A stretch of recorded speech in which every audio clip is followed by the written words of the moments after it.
Química e Enem. O grupo é integrado por Amanda Maia, Paula Lavínia, Ravena Araújo e eu, Simon Lopes. No entanto, precedente a nós explicitarmos a questão oriunda do Enem, iremos notabilizar alguns conceitos imprescindíveis para a compreensão eficaz dela. Evolução dos modelos atômicos é o primeiro. O significado imputado ao vocábulo evolução é o aprimoramento e o desenvolvimento de algo. Então, nesse contexto, a evolução dos modelos atômicos seria o desenvolvimento, o aprimoramento de modelos atômicos, ou seja, cada vez mais com o transcorrer cronológico, com o passar do tempo, os modelos atômicos iam tornando-se mais complexos e específicos. O primeiro modelo atômico advém do século XIX, de 1808. Foi executado por Dalton, que regressou a notabilizar, a estudar o ideário de Demócrito e Leucipo, que eram filósofos oriundos da Grécia Antiga. E esse modelo de Dalton equiparava-se a uma bola de bilhar, porque o átomo era considerado por ele indestrutível e maciço. E o modelo de Thomson? O modelo de Thomson ele é embasado no experimento dos raios catódicos, que por meio desse procedimento ele inspecionou a descoberta do elétron, ou seja, conseguiu inspecionar o teor magnético e eletrônico do átomo. Além disso, o modelo de Thomson passou a ser utilizado como um viés de explicação dos fenômenos radioativos e da natureza elétrica. O modelo de Rutherford-Bohr advém do século XX, é o considerado mais eficaz e específico, detalhado na conjuntura de Ehner até agora. E quais foram as inovações vinculadas a esse modelo? Eles verificaram a existência da eletrosfera e dos níveis energéticos, o que tornou esse modelo denominado de sistema planetário, por conta das órbitas circulares serem análogas ao sistema planetário. Os elétrons ficam consolidados na eletrosfera como os planetas na galáxia em volta do Sol. Os elétrons ficariam em volta do núcleo. Então, outro aspecto oriundo desse modelo foi a verificação de que o núcleo é de caráter positivo, por conta dele ser integrado por nêutrons e prótons. E como o nêutron porta um teor neutro, o núcleo seria positivo por conta do próton ser a partícula subatômica positiva. Então, os isótopos são aqueles que possuem o mesmo número de prótons, o mesmo número atômico. Por que o número atômico é igual ao número de prótons? Porque o número atômico ele vai vincular-se à carga elétrica do núcleo. E como nós sabemos, como é explicitado no modelo de Rutherford-Bohr, o núcleo do átomo é integrado por partículas positivas, prótons e por nêutrons. E como o nêutron, o nome próprio expõe, é uma partícula neutra. Então, o número atômico ele vai ser igual ao número de prótons.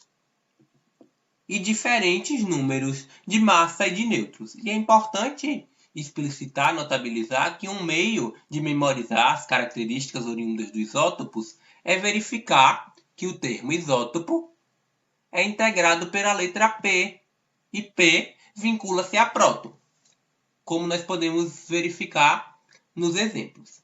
O prótio, o deutério e o trítio, todos possuem o mesmo número atômico, que é 1. O número de prótons também é 1. No entanto, o número de massa do prótio é 1, do deutério é 2 e do trítio é 3. E além disso, o número de nêutrons também será distinto, porque nós sabemos que o número de nêutrons é igual ao número de massa menos o número atômico, o número de prótons. Então, no caso do prótio, seria o número de nêutrons 0, 1 menos 1. No deutério, o valor do número de nêutrons é 1, 2 menos 1. E no trítio é 2, 3 menos 1. E um aspecto insígnio oriundo dos isótopos do hidrogênio é que é o único caso de isótopos que recebem nomes distintos. No caso do carbono, não haverá essa disparidade de denominações. Serão chamados de carbono 14 e carbono 12. É uma particularidade apenas dos isótopos do hidrogênio, a alteração da nomenclatura. Além disso, também há os isóbaros, Os isóbaros são aqueles que possuem o mesmo número de massa e distintos números de prótons e de nêutrons. E aqui, para nós consolidarmos as características, os aspectos oriundos dos isóbaros na memória, é bom inspecionar que o vocábulo isóbaro ele vai ser integrado pela letra A. E a letra A ela é remissiva ao número de massa, ou seja, os isóbaros eles têm o mesmo número de massa e vão possuir diferentes números de prótons e de nêutrons. Como nós podemos inspecionar no exemplo. O cálcio ele possui o número de massa 40 e o argônio também possui o número de massa 40. O cálcio 40 e o argônio 40. Porém, o número atômico do cálcio é 20 e o do argônio 18. Há uma disparidade de número atômico, de número de prótons. E nós também sabemos que o número de nêutrons é oriundo da subtração do número de massa e do número atômico. Então, no cálcio, o número de nêutrons seria 40 menos 20, ou seja, 20. E no argônio, o número de nêutrons seria 40 menos 18, 22. Além disso, há também os isótonos. Os isótonos são aqueles que detêm iguais números de nêutrons e díspares números de prótons e massas. Aqui o exemplo. O boro possui o número atômico, o número de prótons, 5, e o berílio 4. O boro também detém, importa, o número de massa 11 e o berílio 10. E como nós sabemos, há uma disparidade do número de massa e do número de prótons. Porém, o número de nêutrons será igual. Como nós executamos?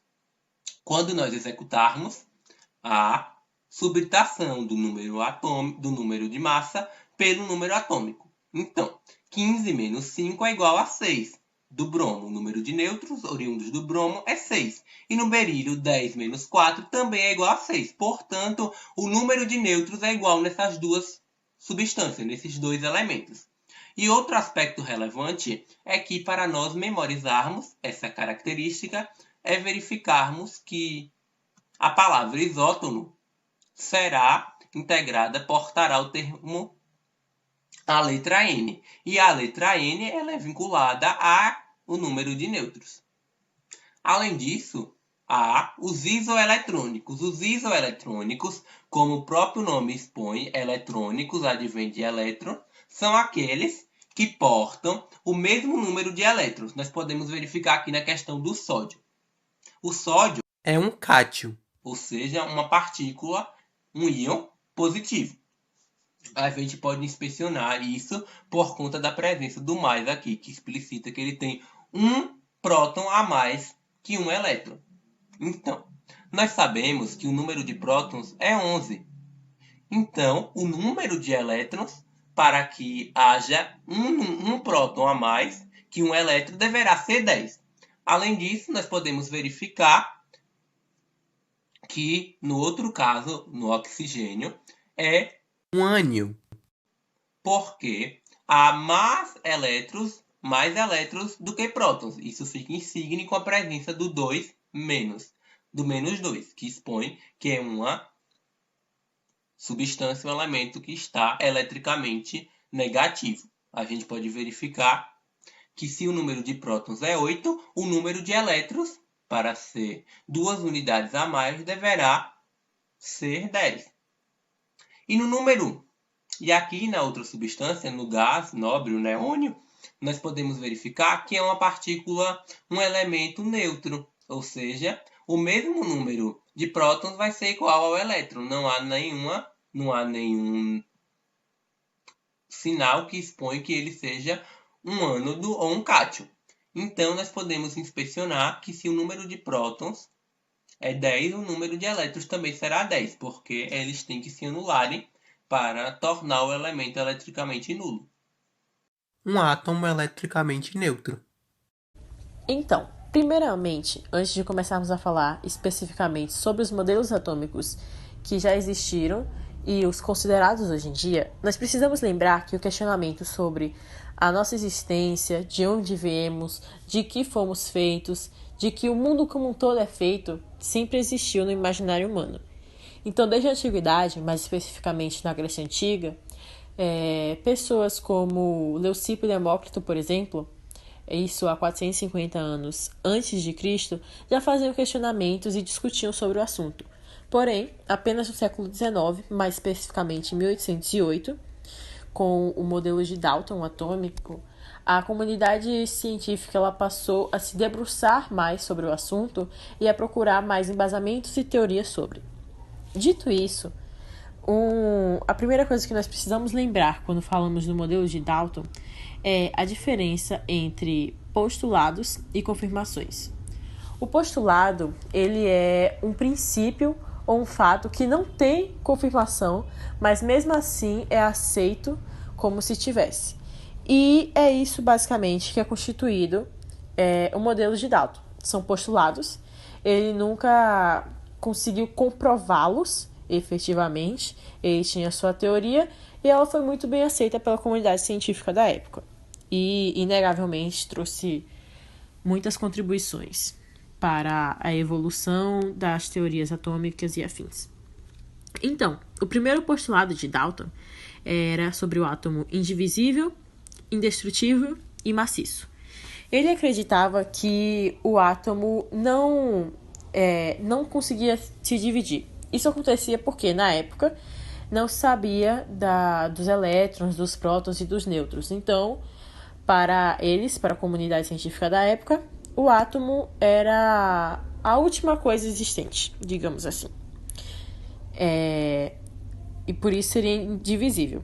Indestrutível porque ele jamais seria destruído nas reações, ele só sofreria um rearranjo. Então, por exemplo, se a gente pensar no sal, que é o NaCl, nós temos o sódio isoladamente e o cloro isoladamente. Mas quando eles se juntassem, não haveria nenhuma perda, e sim um rearranjo para formar esses elementos distintos no sal. E maciço, porque ele seria denso, pesado. Isso nos leva ao modelo bola de bilhar. Como eu disse no início, ele não teve nenhuma comprovação do que foi dito. Ele tinha uma teoria. E como naquela época não tinha como ter mais ideias sobre o átomo, visualmente falando, ele utilizou-se de um modelo muito parecido com uma bola de bilhar, para explicar porque o átomo seria indivisível, indestrutível e maciço. E por isso o modelo dele ficou muito conhecido dessa forma, como uma bola de bilhar. Ele também dizia que os átomos de diferentes elementos químicos portam propriedades distintas. Ou seja, nós temos o ouro, por exemplo, e o sal. Cada um deles tem propriedades distintas, Hoje em dia nós sabemos que outras propriedades podem até ser similares, mas jamais seriam iguais. Os compostos seriam combinações de 2 ou mais tipos diferentes de átomos. E com isso, ele surge também com o conceito de substância composta, que seria o mesmo que eu falei. Então, nós teríamos diferentes átomos, 2 ou mais tipos de átomos, digamos assim, conjuntos de átomos, que seriam diferentes para formar uma substância composta. E os átomos oriundos dos mesmos elementos são iguais em massa, tamanho, forma e em todas as propriedades. Então, voltando ao exemplo do ouro, o ouro seria um elemento composto por vários átomos, porém, nenhum deles seria díspar um do outro. Eles seriam exatamente iguais, tanto em massa, quanto em tamanho, quanto em forma, enquanto todas as demais propriedades. E outras curiosidades também sobre Dalton, por exemplo, é que o conceito que hoje nós temos de daltonismo, aquele problema de visão, o nome é dado em homenagem a ele, e ele também auxiliou em outros conceitos, em outras nomenclaturas da química. Bom, proposto em 1848, o modelo atômico de Thomson foi o primeiro a realizar a divisibilidade do átomo. Ao pesquisar sobre os raios catódicos, o físico inglês propôs esse modelo que ficou conhecido como pudim de passas. Ele demonstrou que esses raios poderiam ser interpretados como sendo um feixe de partículas carregadas de energia elétrica negativa. Em 1887, Thomson sugeriu que os elétrons eram um constituinte universal da matéria. Ele apresentou as primeiras ideias relativas à estrutura interna dos átomos. Ele indicava que os átomos deviam ser constituídos de cargas elétricas positivas e negativas distribuídas uniformemente. Ele descobriu essa mínima partícula e assim estabeleceu a teoria da natureza elétrica da matéria. Concluiu que os elétrons eram constituintes de todos os tipos de matéria, pois observou que a relação carga e massa do elétron era a mesma para qualquer gás empregado em suas experiências. Em 1897, ele ficou conhecido como o pai do elétron pela sua descoberta. Bom, agora nós vamos com o modelo de Rutherford. Dando início com o modelo de Rutherford, que é conhecido como sistema planetário, e ele foi apresentado no ano de 1911. Nele, ele diz que os elétrons eles giram em torno de um núcleo que contém prótons e nêutrons. Ele é conhecido por esse nome, pois os elétrons eles giram ao redor dos prótons e dos nêutrons, assim como os planetas giram em torno do Sol. Bom, só que esse modelo ele não foi aceito pela física clássica, ele foi contestado. Então Bohr vai lá e complementa. Nisso ele fala que o átomo ele é formado por camadas K, L, M, N, O, e quanto mais distante a camada do núcleo, maior é a sua energia. Os elétrons eles giram em órbitas fixas estacionadas. E os elétrons ele recebem uma energia de quanto? Quando ele recebe, ele fica mais eletrizado e, consequentemente, ele tem a pular de uma camada interna para uma mais externa. E aí, quando ele faz esses processos, ele acaba liberando energia, que é chamada de energia na forma de quantum, e aí ele acaba voltando para o seu lugar de origem. Chegando na parte da questão, nós escolhemos uma questão do Enem 2019, e ela fala o seguinte: em 1808, Dalton publicou seu famoso livro, o intitulado Um Novo Sistema de Filosofia Química, no qual continha os 5 postulados que serviam como alicerce da primeira teoria atômica da matéria fundamentada no método científico. Esses postulados são numerados a seguir. Número 1. A matéria é constituída de átomos indivisíveis. 2. Todos os átomos de um dado elemento químico são idênticos em massa e em todas as outras propriedades. 3. Diferentes elementos químicos têm diferentes tipos de átomos, em particular, seus átomos têm diferentes massas. 4. Os átomos são indestrutíveis e nas reações químicas mantêm suas identidades. 5. Os átomos de elementos combinam com átomos de outros elementos em proporções de números inteiros pequenos, para formar compostos. Após o modelo de Dalton, outros modelos baseados em outros dados experimentais evidenciaram, em outras coisas, a natureza elétrica da matéria, a composição e a organização do átomo e a quantização da energia no modelo atômico. Agora, com base no modelo atual que descreve o átomo, ou seja, atual, qual dos postulados de Dalton ainda é considerado correto? Começando a analisar pelo primeiro, afirma que a matéria ela é constituída de átomos indivisíveis. Se é a respeito do modelo atual que descreve o átomo, essa afirmação está incorreta, pois essa teoria de que o átomo era indivisível cai por terra quando Thomson faz os seus experimentos e afirma que ele é composto por uma massa positiva na qual estão incrustados os elétrons que são negativos. A assertiva 2, oriunda dos postulados de Dalton, que profere que todos os átomos de um dado elemento químico